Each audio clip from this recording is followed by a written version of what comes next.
All right, just to confirm for the listeners who I got on the phone, it is the one and only Polaris. Is it you, sir? That is correct. It is me It in is. the digital flesh, I guess, for right now. Well, we got a fun photo up so the people can imagine that mouth is moving. But I got to ask before we move into any questions, is it DJ Polaris or just Polaris? I guess whatever really people want to use, DJ Polaris or Polaris, but I prefer Polaris over the DJ thing. Basically because I was a producer and composer before I was a DJ, so I guess it kind of just works out that way. Definitely. And I find that whenever you put like MC or DJ in front of the name, they always correct me like, actually, it's just whatever their name is. I'm like, I'm sorry. And then if I vice versa, so I can never get it right. But Yeah. with you, it's like easy to please. Okay, so before we dive into industry questions, I want to start off with some fun ones. So the first one I got for you is, if you could talk to any animal in the world, which animal do you think would be the wisest? An elephant An by elephant. far. Yeah, an elephant by far is the wisest animal. And why do you say that? Well, truth be told, I just recently watched the new, I guess, Jungle Book movie. It's not really called the Jungle Book, though. It's called Mowgli. They have so many versions of them now. Mm-hmm. And the elephant was actually the only animal in that movie that did not speak. And I kind of found that interesting a little bit because the little kid basically understood exactly what the elephant was saying to him without actually saying a word. I just find that elephants are very graceful creatures. They're very emotional. They're very passionate. And I think that they've probably well, different variations of elephants anyways. They've been around for a long, long, long time. They probably didn't look like they do now, but I think they have ancestors that go way back. So, Well, yeah, you think of like the woolly mammoth, right? oh yeah, even before that probably there was some type of elephant-looking creature or some type of ancestor that they had, and I think they've just been around for so long that they know a lot. They seem to know a lot and understand a lot. They understand things, which is crazy. They understand human emotion, which is pretty crazy as well. So, yeah, I mean, it's just one of those things. I guess I learned from watching a bunch of Discovery Channel documentaries and Disney movies, and the combination of the two led me to believe that elephants are probably the wisest animal. I like the answer. It's a great answer. Okay, if you could travel anywhere in the world, not somewhere where you've been already, but somewhere you haven't, where would you want to go? Hawaii. Actually, funny enough, Hawaii is the place I want to end up maybe retiring to. I know it's not that far from where I am now, but there's something about the place there. I don't really know. I don't really know what it is. I'm kind of drawn to it, probably because they don't really get winters, so that's number one on the list. I'm not a big fan of the cold, even though I've been here for God knows how long, so I've gotten used to it. But I don't particularly like it, and I've always wanted to learn to surf, and I think that's probably the best place to learn to surf, and try to avoid sharks and all that kind of stuff. It's interesting you bring Hawaii up. Sadly, my grandmother, God rest her soul, I've got a picture of her here in the corner. One place she told me just weeks before she passed that she always wanted to go and never got to was Hawaii. And when she said it, all I could think of at the time was Dog the Bounty Hunter. And Right. a bunch of meth addicts running around on an island, which Yeah. is a very distorted view of Hawaii. Hawaii is a beautiful place. Yeah, I don't really see it that way either. I mean, I don't know if there was a movie that I really, really liked. It had Adam Sandler in it and Drew Barrymore, and it took place in Hawaii. Is it the one where it's she called keeps forgetting 50 things? First Dates? Yeah, Yeah, 50 50 First Dates. Yeah. I think that's the movie that really confirmed it for me, that I really wanted to live in Hawaii.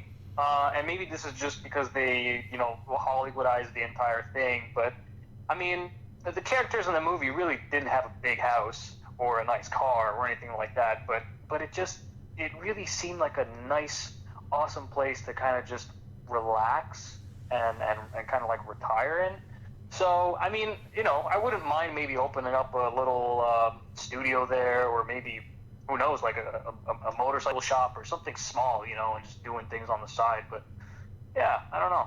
Hawaii's the one for me. You know what? You mentioned something interesting there about motorcycles. How long have you been riding? I just started riding actually last summer, last May, so it's going to be a year next month. Um, I wanted to actually get into it probably over a decade ago. I remember as soon as I was able to get a license for a motorcycle, I wanted to get one, but um, at the time my family wasn't really okay with that, and I don't know. I kind of respected their wishes, I guess, and I knew that I was pretty hot-headed at the time, and I'd probably end up killing myself. So I, I kind of passed and waited a few years, um, and yeah, I just recently got into it. Well, and you know what? On behalf of your fans and listeners, please be careful because it Yes, really yes, is a dangerous thing, my friend. yes, it is. It's a very um, very dangerous. I guess not, I wouldn't call it a sport, but hobby. Um, but I find that actually a lot of I think a lot of accidents are due to the riders' choices more so than other drivers. I mean, there are the cases of drunk drivers running red lights, stuff like that. But I feel like a lot of stuff is due to rider miscalculation. Well, I could tell you a guy who I know is a good rider who stopped riding his bike to work. He lived in Ancaster. We work in Mississauga. And he told me he almost got ran over about 3 times. And he was just like, you know what, I'm done.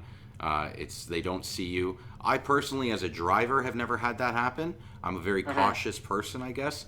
But Hmm. that's what I know he's not an aggressive. He drove a Harley. He didn't drive a crotch rocket. You know what I mean? Um, Right. and I mean, at the end of the day, it doesn't really matter if you're riding a sport bike or a cruiser. The chances are still there. right. I think it just kind of comes down to being very. I mean, you got to be so rested mentally. You can't be tired or fatigued. I mean, in a car, it can be acceptable because you're sitting down in a chair. It's more loungy, I guess. But on a motorcycle, you got to have 8 pairs of eyes on your head. And that's the truth. The other thing is you can't really go into it with an anxiety-filled heart because then you're just looking for trouble, right? Sure. So it's a fine balance, and I find that a lot of things in life now are starting to reach this balance for me, where I'm trying to balance work and play, and balance take things with a grain of salt sometimes, especially if bad things start happening. I try to balance good with the bad as well. So I feel like everything kind of came into place at the right time, including motorcycle riding, because I believe it takes a lot of inner balance to be able to do this stuff. No pun intended, because you got to keep the bike upright, but you know what I mean. I know what you're saying. All right, let's dive into some, excuse me, industry type questions. Can you tell me what your first experience with the Rave was? Okay. Well, I believe it was probably a year after I graduated high school. So it could have been maybe 2010, 2009. Was my first actual indoor party, like indoor rave, if you want to call that. And it was Freak Out back in 2010 or 2009. I believe DJ Markey was headlining that show. But funny enough, I actually spent 50% of the time in the side room, which was filled with trance, because at the time I was actually producing a lot of trance music. So I was really into the trance scene, and I loved that room. I was in there for quite a while, and I had a friend of mine. Her name is Nikki, and she brought me to the main room where Marky was playing, and I was like, "What is this stuff?" And she's like, "I don't know. It's good. I like it." And I'm like, "Yeah, I I like it too." So we didn't really even know what it was. Until somebody, I think beside us, or somebody, two guys to the left of us were like, it's jungle music. And I'm like, okay, that's cool. So immediately the next day, I woke up whenever I woke up, and I just typed jungle music on, I think it was, I was using still some sort of website. I don't remember. It wasn't YouTube. It was something else. And I just typed in jungle music, and a bunch of songs came up from all over the place. And funny enough, Netsky was there, which didn't make much sense because Netsky isn't really jungle. and Pendulum and all that kind of stuff. So you know, that's how I got started with the whole thing. And yeah, Freak Out was basically my first party. But before that, I remember one summer, it must have been in '06 or '05. I was still in high school, and a couple of friends and I were just kind of hanging out in a park somewhere. I think it was probably somewhere by the DVP. One of those kind of like walkways that you got. You can do the walks beside the DVP, Yeah. or bike trails or whatever. Mm-hmm. And we started hearing music, and we're like, "Is there a car, you know, down here or something? Is someone blasting music out of their car?" And we kind of just followed it, and the more we followed the music, the more people we started seeing walking towards there, and they were wearing, like, girls were wearing fluffies, and they had extensions and like dreadfalls and glow sticks and all sorts of stuff, like gas masks and all that kind of stuff. And we ran into I guess it was a free rave or something like that. That's taking place on a little tiny beach under a bridge, and that was my very first experience with, I guess, rave or electronic music. But the first official party was Freak Out. Yeah. Well, and it's interesting when you tell the spot you're talking about. I think I'm familiar with it. They used to do Map It spots at that location, and Yeah. it's a throwback. If I'm not mistaken, they may still do parties there. For the listeners, if you know what excuse me, what Polaris is talking about, when you're driving on the DVP, there's that colorful rainbow tunnel, and everybody's always wondering what's in the tunnel. That's what's in the tunnel. But you got to go deep in there, and you know what? For the people who don't know the city of Toronto to the extensiveness that it is, and thinks it's just a concrete jungle, that area that Polaris is talking about is a very beautiful, extensive park. Yeah, and it is. It goes from kilometers. I don't know how many acres it is exactly, but it's huge. And there is some fun stuff going on in different avenues within it. Okay, so if your first party was then '05, by let's say '09, you're hitting up Freak Out. When did you begin producing jungle music? Jungle music was probably a couple of years after the Freak Out party. So I believe I probably started late 2010, 2011 was probably, yeah, around that time was when I got started. Really, I kind of became serious about it, because I was just kind of fiddling around before that with almond breaks and different kind of, I was trying out different beats and different rhythms, and I believe in 2011 is when I was like, okay, I'm going to try and create, you know, a batch of tunes and see what I can do with them. And at the time, I was actually living in one of my best friend's basements. I was living with him. Kyle Lewis is his name, or DJ Crawla, if you guys have ever heard of him. And all we were doing all day was we would get up, we would eat breakfast, and then we would just write, and we would just make music, and then we would DJ and practice DJing, and then get back into writing, and then go to sleep, and then repeat, rinse, repeat, rinse, repeat. And we did this for maybe 6 or 7 months that I was there. So I'd say probably around 2011 was when I started really getting into producing drum and bass. Okay, and how would you compare, like, the equipment you started with what you're using today? Like, have you grown in? Are you using more external hardware? Are you still, you know, working on a software program? Like, what do you do? Well, funny enough, actually, the 2011 MacBook Pro that I was using back then, which was just when it had come out, I have produced a lot of tracks on that laptop. The tracks for the Future Sound of Canada were made on that laptop. For New Blood 2016, the Technique recordings songs that I released on Simon and Bassline Smith's label. What else? I believe the Forza tunes were also made on that laptop. So pretty much everything until the recent EP was made on the 2011 MacBook Pro. Now, mind you, it's gone through tremendous upgrades, because the 2011 MacBook Pros, for those of you that don't know, had a recall because the chipset on the motherboard was fried, and people were getting all sorts of wacky stuff on their screens. Luckily, I didn't catch that bug, so I was able to use it until recently, and I still use it today for. I mostly use it to test out mixes and stuff. I don't really produce on it anymore. But yeah, that's what I was using. Now I've switched to a bigger, much more powerful workstation, and I mean, other than the Virus TI desktop, I don't really use anything external. A lot of it, I'd say 95% of the stuff is all virtual instruments. But still, So you have a virus system. yeah, a Virus TI, yeah. That's like the man behind the curtain in some of the production studios. Whenever I see that tool, I'm like, oh, they got a virus. I'm like, oh, this is quality music coming out of here. It's a difficult synthesizer to use though, and I remember I bought it when it came out, and this is probably over like 10 years ago now, and I was like, what do I do with this thing? I don't even know where to start, right? So it's quite a huge learning curve with it. It's a complicated machine, but it's godly by my It standards. is. It really is. Very good. Well, okay. I find it interesting that as you started off, you said I was a producer first before I got into DJing, which I have to spin this question around because of that. Usually I ask people, do you think DJs must produce? But for you, I have to ask, do you think as a producer you have to be a DJ to be successful in today's industry? I don't think so. Not one bit.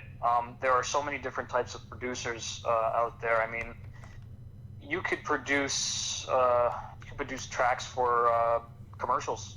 You could be doing jingles. You could be producing soundtracks for movies or for TV shows. Polaris, let me just say this. I don't mean necessarily having a lucrative career making anything. I mean in our industry specifically. Do you think you need to? Oh, okay. Well, that's a bit different because I feel like I kind of feel like jungle was, well, at one point anyway, was really about DJing. A big part of it was about vinyl and DJing, and I think that you do to some extent have to have a base knowledge of DJing and being able to mix. It's good to always have a musical ear, obviously, for mixing in key and being able to phrase mixes properly, but it's not necessary. I think that if you make really good songs and are able to play them out and beat match and showcase your music, I think that's perfect. I think that's good enough. And if people love your music, they'll come out and see a set. And you can always improve with that. There's always room for improvement with DJing. I don't think there's ever a cap for that. I don't think there's ever a cap for production either. But yeah, so in our instance, in our case, I do think that you do need to be able to DJ to achieve some sort of I guess a wider audience of people. I think it helps a lot. Yeah, I'm with you 100%. One thing I find interesting in what you were saying there is about hitting a pinnacle. I always thought, for instance, when you go see a band like Guns N' Roses, that this is as good as it gets. These guys are not going to get any better, but that's not true. As these musicians age, as they hone their skill that much even more, they actually get that much better, and hopefully their albums are that much better as they progress as musicians. Yeah, and it's really funny because actually I learned a lot about DJing from multiple people around Toronto, multiple DJs that have been around for a long time. Actually, one of the first people that was kind of coaching me was DJ Dynamic, and he's predominantly a happy hardcore DJ. And I remember sending him one of my very first mixes, and he gave me a lot of tips and a lot of pointers that really actually stuck with me to this day and really helped me out. So, you can learn, if you're a jungle DJ, you can learn a lot from house DJs. You can learn a lot from, gabber DJs. It's crazy because you can pick up from everywhere. And if you're that type of kind of knowledge sponge, more power to you, right? Yeah, no, I'm with you 100% there. Okay, I got to ask, how did you get aligned with the guys from Hospitality Records? How did that happen? So it's such a blur because I was so excited at the time.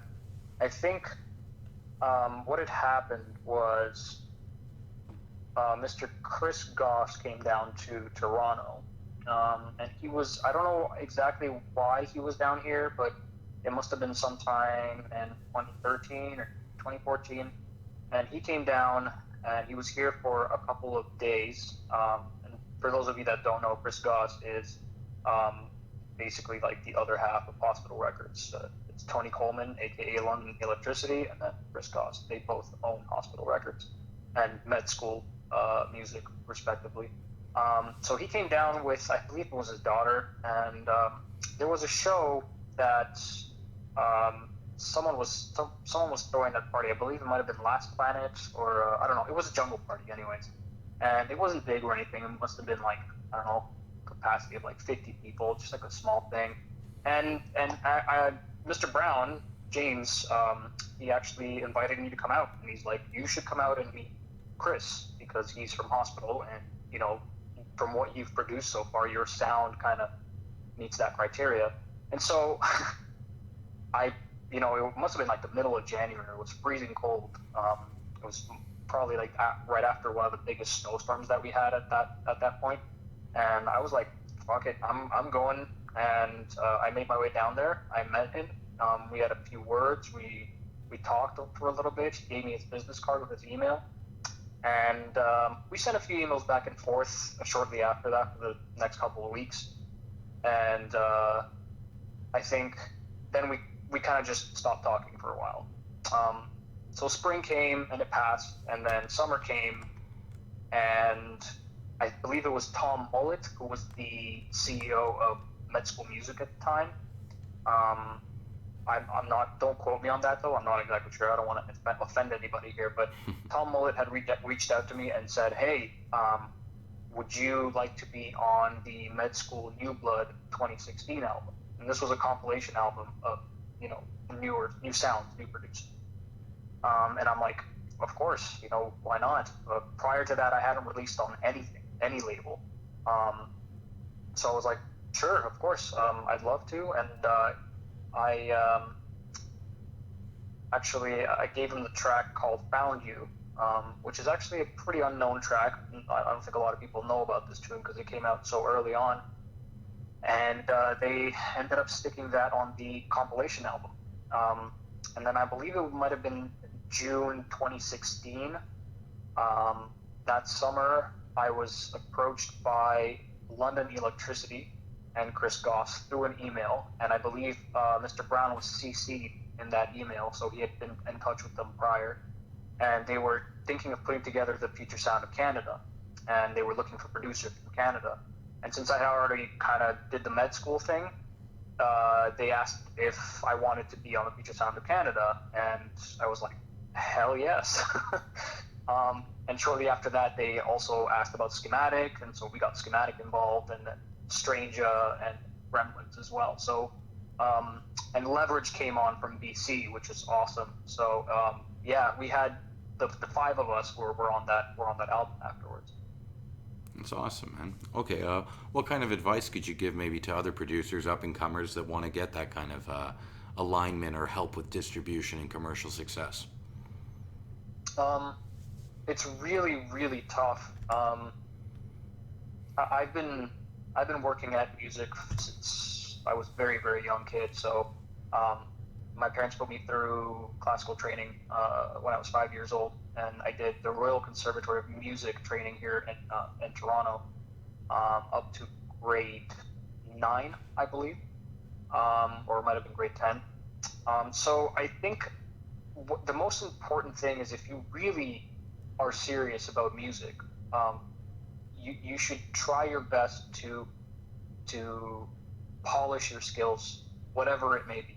If you're really good at designing sounds, practice that whenever you get the chance, even if it's an hour a day, you know, even if it's half an hour a day. Sit down, try and design something. If it's writing melodies, if it's chord progressions, if it's whatever it is, I think the most important thing is to keep polishing your craft, keep honing your skills, and you'll have a lot of days, more so than not, where you're going to want to give up, you're going to want to stop, you're going to want to find a regular quote-unquote career, or realistic quote-unquote career, And I've had many, kind of like the little devil on my shoulder that was telling me, screw this, like, what are you doing? Go do something else, do something resourceful, do something useful. And you just really, every single time that guy pops up, you got to flick him off your shoulder because he's just going to get bigger and bigger and bigger until you can't get up anymore. So you really have to push very hard through all the letdowns and all the hard times. And every single time you don't get booked for a show and every single time you don't get picked for a compilation, you need to keep going. That's the most important thing. No, I'm with you, man. Persistence and perseverance, and for myself, it's patience, because even doing my own show here, quite often I'll have people that'll agree to talk to me, and then they'll just go incognito, and then it is depleting, and it'll go weeks, and there's like you describe, a little devil that why are you even doing it, and then you just keep battling, and before you know it, that person pops up, and two more you never would have dreamed of speaking to come with them. So exactly, you got to. I'm with you, man. 100%. I like those words. Exactly my point. I mean, I think everything, for everything bad that gets tossed at you in life, eventually you will have one great thing that surpasses or outweighs all of those bad things that you had been dealing with. It's just a matter of testing yourself, whether you can push through that mud and get out on the other side and be able to grasp that great thing, No, these are great words. Great words of wisdom coming from the man Polaris himself. Okay, just a few more questions for you here, buddy. What changes have you noticed in the scene? It hasn't really been a long scene for you, but since the day you entered to where we are today. Well, I mean, when I entered, we still had, I believe, we still had the Fun House. We still had the Big Bop. Obviously, Turbo was gone, sadly. But when I had started, the big kind of family venue for me was the Big Bop, which was a big purple building right on the corner of Queen and Bathurst, which is now replaced by, I think, appliances and furniture store or something like that. And I think it was a place for the biggest thing with this venue was that the parties that were happening there, I believe, were all ages, and that was one of the most important factors with our scene. Was the fact that they were able to hold all ages parties, which meant that you constantly refreshed the scene. You constantly had a refresh button.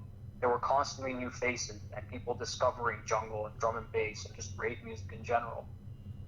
Once the city kind of cracked down on that very heavily, I think it really stunted the growth of the scene here in Toronto, anyway, because you had the same kind of demographic. You had the same people coming back. Not that it's a bad thing, but eventually those people, you get older, you get tired, you don't come out as often, you don't stay as long, and you have kids, you start raising a family, the list goes on.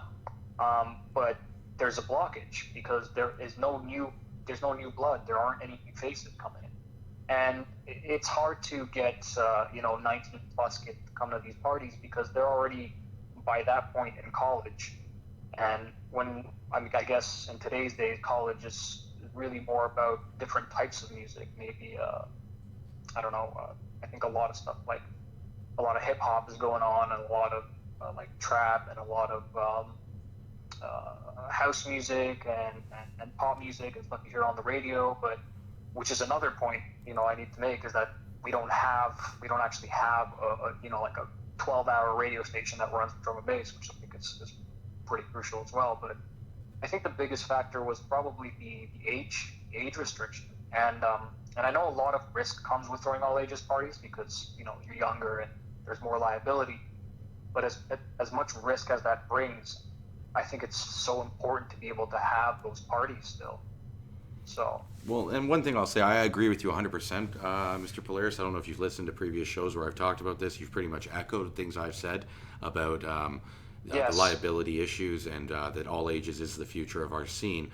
One thing I will say, there was a bit of in the rave industry, when you were running the club, if you will, like if you look at places like the Basement, or Sunshine Wayne's or Comfort Zone, these places had house dealers. So when you look at today's age and you say, okay, we're going to bring in a bunch of kids, therefore the bar is going to be obsolete. Well, back in the day, people did it because they had people in there running their dope, So I'm not saying that that has to happen and that's the only way it'll happen again. But Yeah. what I'm saying is those promoters had a bit of a nefarious incentive, if you will. And Right. I would love to see people, like if you look at what Last Planet's done or what Peaceful Entertainment's done, they do have the ability to say, you know what, let's do all ages. The problem they have is they're not going to do that. They're not going to be house dealer type promoters. And Yeah. you would be occupying the small space they have with people that are, like you said, higher liability and also can't drink. And therefore, Yeah. they don't make their money at the door, they make their money at their bar. And Exactly. so that's Yeah. where I get this like weird place we're in, but I'm with you 100% that if we're gonna survive in 50 years, we need 19 plus, or sorry, all ages because It's extremely crucial, and Mhm. a bunch of, I mean, I had a group of friends. It was me and three other guys. The Chaos Syndicate, we call ourselves. uh, we, for the past 5 6 years, have been doing these random pop-up free raves. We announce the party on the night of. Uh, we give a few trusted sources directions on how to get there and where to go, and anyone can come. You can bring your dog, you can bring your baby, you can bring your, 8-year-old cousin. It doesn't matter. It's your responsibility to look out for yourself and look after yourself. Even though we do encourage everyone to look out for each other, and usually the party is very, very family oriented, and very family like. We're all a big family when we show up to these things. Everyone kind of looks out for each other. So in recent years, it's been slowing down just because of the amount of times that we were shut down by police, and it just started becoming like every time we were doing one of these things, we would get maybe an hour or two in, and by the time it hit 12 a.m. or 1 a.m., we would get shut down, which is really when the party would start going. And I believe our most successful one we had something like 300 or 400 people at a free rave, and it was just right behind the Science Center actually. And it was like 300 or 400 people, and it went on till 6 7 in the morning, 7:30. And that was one of the best. That was one of the best experience when it comes to free raves. And that year was actually really good for the scene as a result of these free parties. I believe Cherry Beach also does something similar, but they don't do all ages. They do 19 plus, but they've had a following for a long time, very long time. Sorry, go ahead. It's really hard to keep these things going, and I think we try more to go more legit now. We're doing more club events than free raves. I mean, who knows? Maybe you'll hear something this summer. It'll be great to see you out there, and anyone else who's listening, it'd be great to see you guys out there. But you really got to keep your ears open for these things now, because we really don't do them often anymore. Well, I think they're a great idea. One thing I could offer as advice that may prevent you from being shut down is the silent rave idea, where you put on the headphones, there's no noise pollution, everyone's just listening to the music through their headphones. Do you know what I'm talking about? Right, yeah, that is. They actually have a stage like that at Hospitality in the Park. It's called the Cuckoo's Nest. It's just a stage where people are just wearing headphones. It's the oddest thing, but they look like they're having a blast. Well, I'm sure they are, and to be honest, I think one of the reasons why we get shut down is the noise pollution. It's not necessarily the crowd. It's the noise, and you're attracting the police. It is. Okay, I've got two fun questions before we final up. So please, just have fun with these. If you could create a Mount Rushmore for drum and bass, who would your four faces be? A Mount Rushmore? Jeez.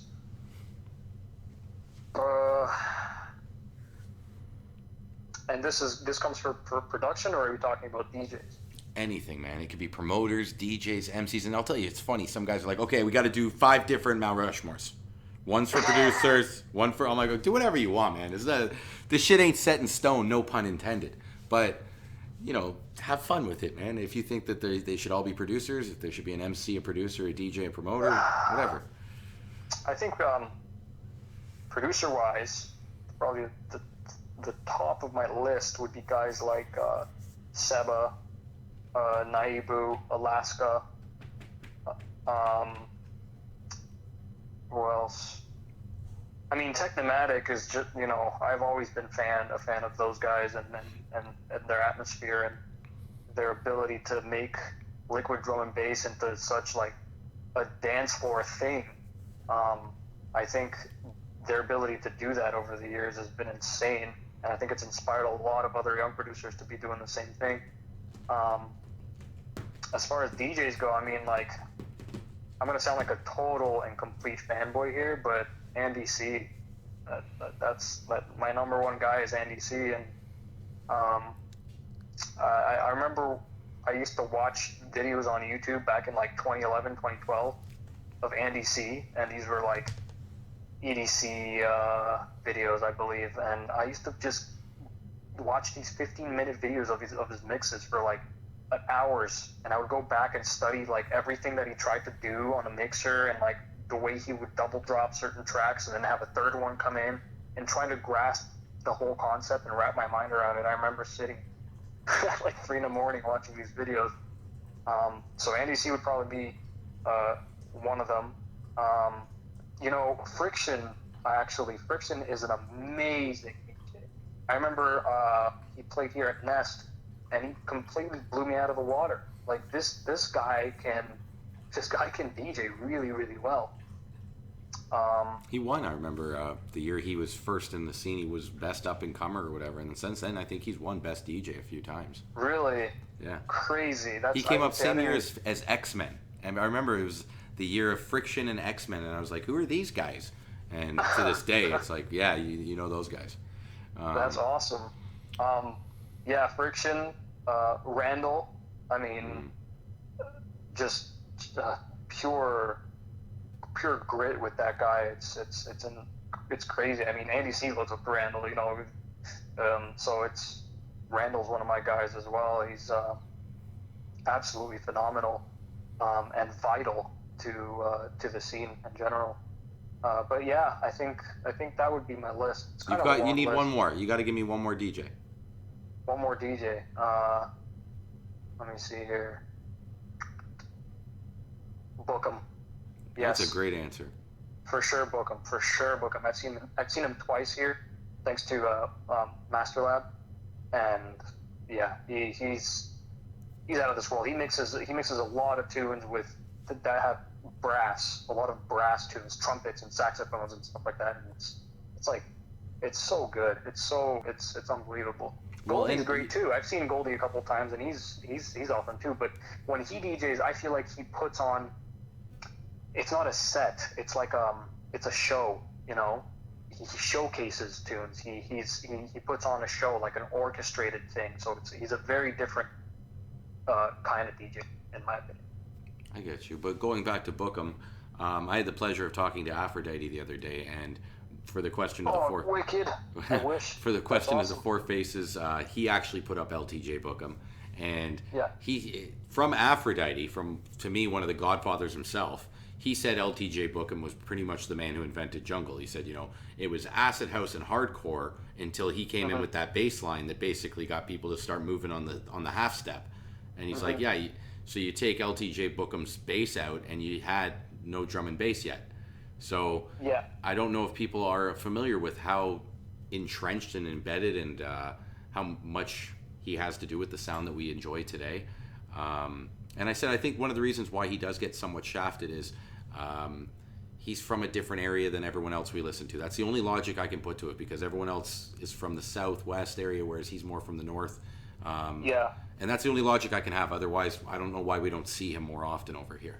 Well, you can tell. You can definitely tell that he's kind of set apart from everyone else. And there are actually a few documentaries on YouTube that do include Bookham. They talk a lot about Bookham, and actually, it's true. I have heard this before, that he was actually, you know, the guy who kind of started it all for jungle music. So I was aware of this fact, and I have seen it in a couple documentaries. So for sure.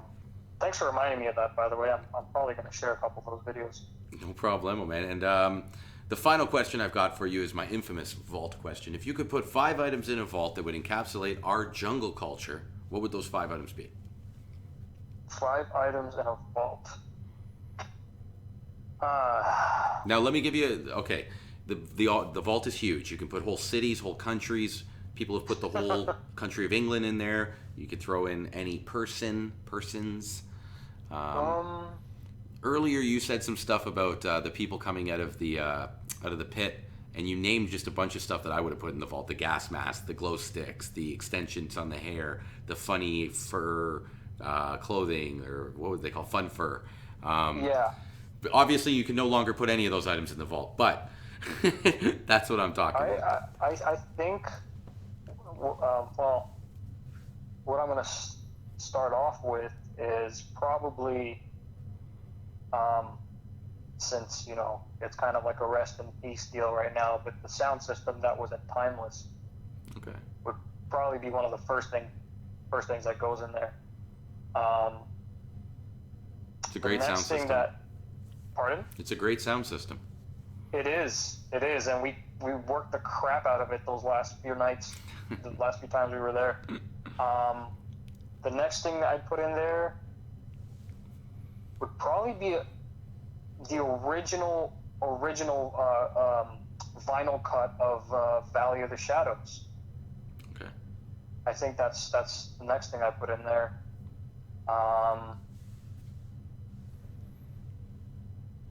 I definitely put a pair of UFOs in there because Nice. I used to own so many pairs of UFOs, and I really actually wanted to get my hands on a pair of Snake Eyes, which my friend at the time actually owned. And I asked him where he got them, and he said he found them at Black Market, which is on Queen Street, and it was the only pair that was there. It was just in a rack of jeans. But UFOs I definitely throw in there. And Two more items. I think an 8-track. An 8-track? Yeah. Why an 8-track? I gotta ask. I don't know. It just has some sort of nostalgia to it. Some sort of kind of the beginning of everything that has to do with not jungle necessarily, but kind of moving from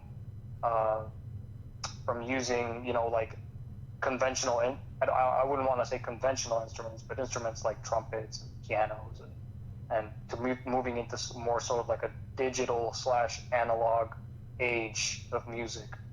I get what you're saying. Here's the thing: like when I first threw on my mother's Styx record, do you remember the band Styx?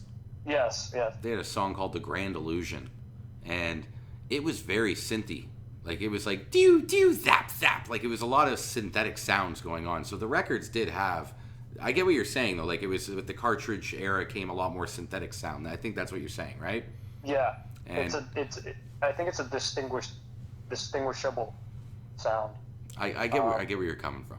So okay, we'll throw in an 8-track, but that 8-track must be from like some synth pop kind of funk jazz. You know what I mean? It's got to have that sound to it. Maybe like I don't know. I think the guys from Genesis used one.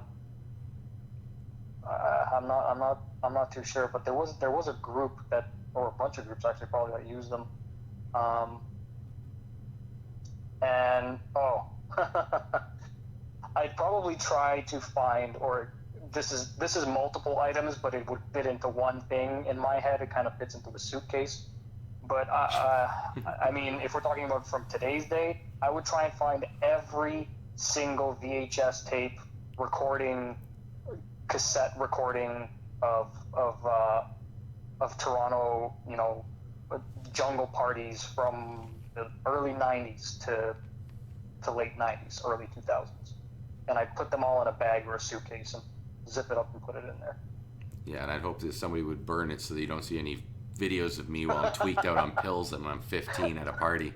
I just saw a video that was shared by somebody and it went crazy. It was I don't know if it was a Cyrus party or something, but it was so huge. I don't even know where it was, but it was a giant warehouse and there must have been thousands of people in there. And it was here. It was GQ. And that was Cyrus. And, Hype. Cyrus 6 here, man. And it was with Daft Punk. And in the Jungle Room, it was GQ, Fats, and Hype. Oh, man. I believe Sniper might have been on the bill, too. Well, Sniper is Cyrus. So, Gotcha. Yeah, if you gotcha. take Pat and Chris were pretty much the guys. Rob Lisi was the financer, and then you had the Vinyl Syndicate guys were really the guys behind it. Right. But yeah, and to be honest, buddy, that was my first jungle party. I was actually at that party to see Daft Punk. I was a candy kid. I liked happy hardcore, and I ended up getting into the jungle room because I actually liked the people. It was the way they were dressed, and I found that they were just cool looking. And Yeah. honestly, it was. It wasn't even the music at first, but and here I am, 21 years later. And I mean, I'm not gonna lie. The attire was actually, I got pretty drawn to it because of the attire as well. The camouflage and the crack hats. it was a meaner look. It was more of right? a hip hop rather than a flamboyant look. Yeah, and Yeah. I like that. So. I agree. But here's the thing: is that I was, as a kid, you're looking for things to leech onto. You kind of brought this up earlier about how it's harder to get college kids to come out because they're listening to different things. I think you're more impressionable, you're more malleable at a young age, and if we can get kids coming to jungle parties at 14, 15, they can learn something new and become something. But by the time they're 19, 20, maybe 21, they've already somewhat got an idea of who they want to be or what they want to leech onto, and it's hard to convert somebody at that age. But right. I was 12 for my first rave, 14 when I heard jungle, so it was There you go. it was easy, right? I can't imagine if somebody today was like, "Hey, let me show you something new." Like, good luck. Yeah, Like, exactly. I may listen, but I won't be entrenched like jungle is my life, Yeah. But okay, final question for you before I let you go. I believe you have some new music coming out this month, if I'm not mistaken, in April. Can we talk about that? It's actually next month, Oh, the beginning of next month. The release date for it is May 3rd. And yeah, that will be my debut EP with Med School Music. I'm not gonna give you guys the title just yet, but it'll be up there. Yeah, it was very fun. It was very difficult actually to make this EP because I had a bunch of songs that were supposed to be the EP, and a lot of them got, I guess, remodeled, if you will. And I'm really, really happy with the outcome of these tracks. I think it's different, and I think there's a couple of tunes on there that people are going to be surprised by because it's not a conventional, Polaris sound. It still has that kind of taste to it, but it's different. So, and I think that's important. I think being able to evolve with your sound is very important. I agree. Where can people hear this when it does come out? If they want to follow you, is there a website, or is there? It'll be available on all platforms: Beatport, iTunes, Google Play. You can hear it on Spotify. It'll be up on my SoundCloud. It's at Polaris DNB. Yeah, it'll be on Bandcamp as well, which is the same handle, Polaris DNB. Basically everything. If you want to find me on any kind of social media platform, it's just @ or / Polaris DNB, and you'll find me. Perfect. And as always, guys, there will be links below. All right, Mr. Polaris, I'm going to sign off to the listeners right now, but I want to talk to you, so stay on the phone with me. Is that okay? Yeah, no worries. All right, guys, that was him. I hope you enjoyed listening as much as I enjoyed talking. As always, thanks for tuning in. Until next time, peace out.